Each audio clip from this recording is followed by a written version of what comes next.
Hi guys and welcome back to AIM.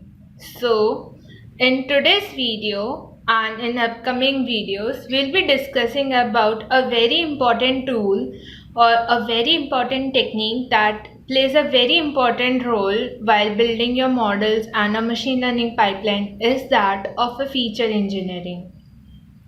So without any further ado, let's get into the video.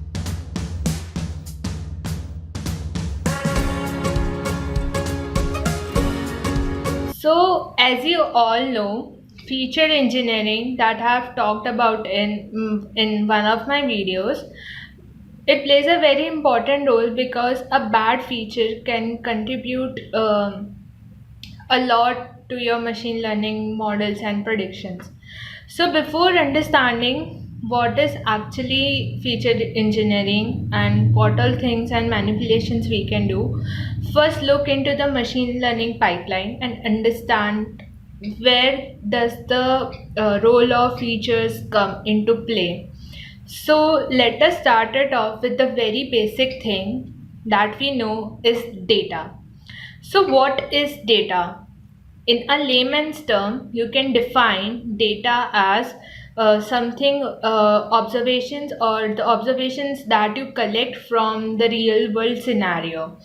Suppose you are working in a stock market and you collect the prices of the stocks and how things are going up in the share market and stuff, how is a particular company is performing. Or you can say, suppose you are in a school or a college, so you collect the grades or the semester wise marks of students and see how a particular department is performing or how a particular student is performing in a particular group, like average students are performing in a particular subject. So in this way we collect data, but the data that we collect is very noisy, unstructured, and very messier in real world. So what happens is data engineers have this role to collect and process data and keep them in a structural format so that it can be helped and used by people for their analysis and further studies. So the main task that's come into preparing the data is taking the data and transforming that data by cleaning it and organizing that data. So what happens is we first collect your all the data from wherever we can using different techniques. The next step we try to perform is to clean the data into a particular format. Suppose you are web scraping a data, so you might have XML files, it might be some HTML markups or tools. So what you do is clean and get some good information from it, and then you organize your data into tabular formats or into a single column or something in which you want to further perform your tasks on it. So in this way things work. Now the next thing that comes into play is task.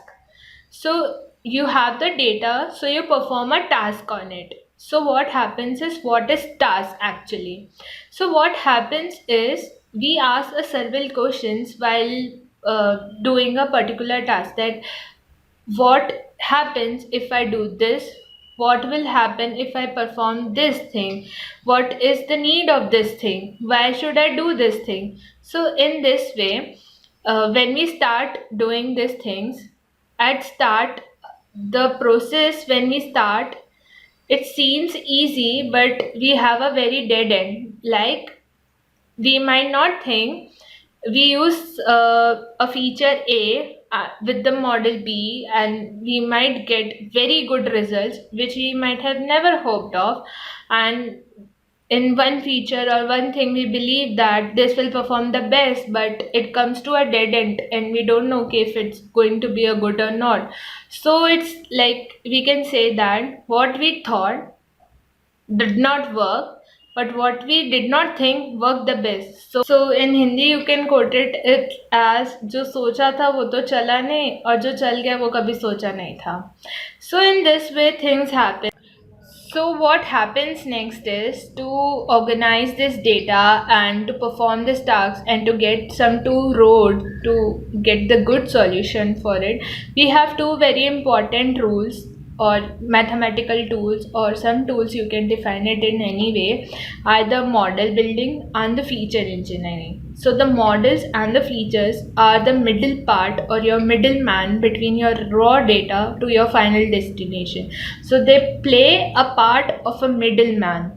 So what happens is, it could, like, if you even have a very good feature engineering but you don't use a good model, you won't get good results, or with very bad attributes, if you perform it on some model XYZ, how much ever you fine tune it, you would not get good results. So, in and all, I would say that the start and the need for features and the good features that we'll see and study, how do we understand how a particular feature is good for a model and how a particular feature is not good for a model. It all depends on the task we are trying to perform, because it happens that suppose I am a person and suppose I am doing a sentimental task on a test and some other person is trying to do like name entity task on that. So the features that I'll use for my task would be very very different, and the features the next person will be using for his task or her task would be